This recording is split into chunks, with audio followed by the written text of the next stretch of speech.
అస్సలాము అలైకుం వరహ్మతుల్లాహి వబరకాతుహు. ఈరోజు మన హృదయాలు వేదనతో బద్దలయ్యే ఒక విషయం గురించి మనం మాట్లాడుతున్నాం. గాజాలో మన సోదర సోదరీమణుల దురవస్థ. గాజాలో ఈరోజు ఆకలి భయంకరత నడుస్తోంది. పిల్లలు సహా ఆకలితో రోజురోజుకు మరణిస్తున్నారు. చిన్నపిల్లలు ఆకలితో అరుస్తూ ఏడుస్తున్నారు. వారి తల్లులు నిస్సహాయులుగా చూస్తూ నిలబడుతున్నారు.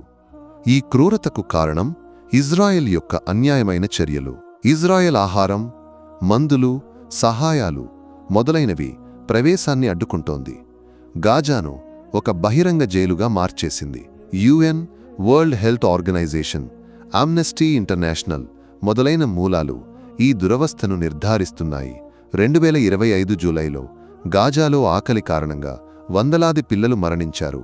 ఆహారాన్ని అడ్డుకోవడం యుద్ధ నేరంగా పరిగణించబడుతుంది. ఇజ్రాయెల్ యొక్క ఈ క్రూరత ఒక మానవత్వరహితమైన యుద్ధ పద్ధతి. వారు ఆహారాన్ని యుద్ధాయుధంగా మార్చేశారు. గాజాలో 2.1 మిలియన్ ప్రజలలో ఎక్కువ మంది ఆకలిలో ఉన్నారు. పిల్లలకు పోషకాహార లోపం కారణంగా శాశ్వతమైన ఆరోగ్య సమస్యలు వస్తున్నాయి. UN secretary general Antonio Guterres చెప్పినట్లు, గాజాలో ఆహారం అయిపోతోంది.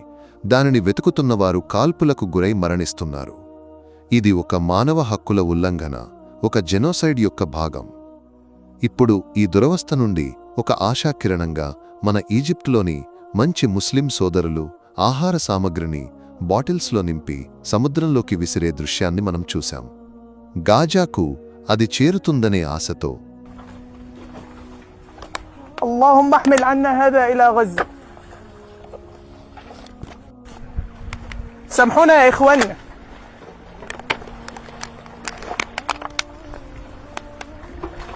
سامحونا.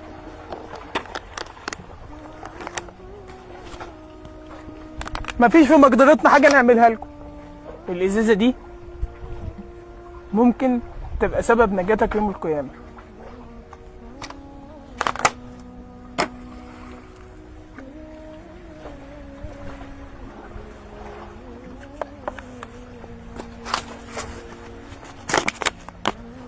اللهم كما حملت نوحا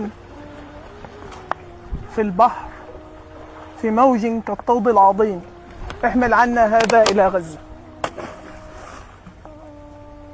రఫా సరిహద్దు మూసివేయబడిన పరిస్థితిలో ఈజిప్ట్ ప్రభుత్వం ప్రవేశాన్ని అనుమతించనప్పుడు ప్రజలు ఈ ఊహాత్మక చర్య ద్వారా తమ ప్రేమను మరియు సానుభూతిని వ్యక్తపరుస్తున్నారు. ఇది ఒక ప్రతీకాత్మక నిరసన, ముస్లిం ఉమ్మా యొక్క ఐక్యత యొక్క ప్రతిబింబం. సోషల్ మీడియాలో వైరల్ అయిన ఈ వీడియోలు ఈజిప్ట్ యువత బియ్యం, బేబీ ఫార్ములా, మందులు మొదలైనవి బాటిల్స్లో నింపి సముద్రంలోకి విసిరేది చూపిస్తున్నాయి. ఇస్లాంలో మరొకరి ఆకలిని తీర్చడం ఒక మహత్తరమైన పుణ్యం. అల్లాహతాలా ఖురాన్లో చెప్పారు, వారు తమ ఆహారాన్ని ఇష్టపడినప్పటికీ దరిద్రునికి మరియు అనాథకు మరియు బంధనస్థునికి ఇస్తారు. మేము మిమ్మల్ని అల్లాహ్ ముఖం కోసం మాత్రమే ఆహారమిస్తున్నాం. మీ నుండి మాకు ఏ ప్రతిఫలం లేదా కృతజ్ఞత కావాలి? ఈ ఆయత్ మనకు చెప్పేది ఆకలిగున్నవానిని ఆహారమివ్వడం అల్లాహకు ఇబాదత్ అని. నబీ తంగల్ చెప్పారు, పొరుగువాడు ఆకలితో పడుకున్నప్పుడు కడుపు నిండా తినేవాడు మావాడు కాదు. ఇస్లాం మనకు ఉపదేశిస్తుంది, జకాత్, సదకా, ఫిత్రా మొదలైనవి ద్వారా దరిద్రులను సహాయపడటం. గాజాలో మన సోదరులు ఆకలిగున్నప్పుడు మన బాధ్యత వారిని సహాయపడటం. ఈజిప్ట్ సోదరుల చర్య ఈ ఇస్లామిక విలువల ప్రతిబింబం. వారికి భూమి ద్వారా సహాయపడలేకపోతే సముద్రం ద్వారా ఆశతో ప్రయత్నిస్తున్నారు. ప్రియ సోదర సోదరీమణులారా, ఈ క్రూరతకు వ్యతిరేకంగా మనం గొంతెత్తాలి. గాజా ప్రజల కోసం ప్రార్థించండి, సహాయాలు పంపండి, అన్యాయాన్ని విమర్శించండి.